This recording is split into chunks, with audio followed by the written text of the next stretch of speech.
Ayaw niyo bang sabihin sa mga Pilipino ngayon na malinis kayong nagtrabaho bilang DepEd Secretary at bilang Vice President ng Pilipinas? Walang makakapag-question sa trabaho ko at sa mga accomplishments ng lahat ng mga nadaanan ko na opisina. Napakarami ng accomplishments namin sa Davao City noong ako ay mayor nung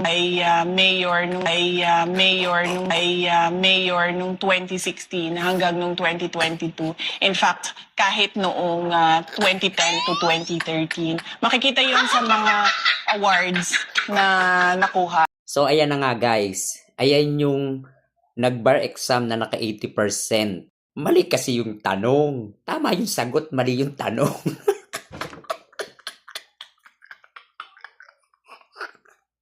Diyos ko, 80% bar exam.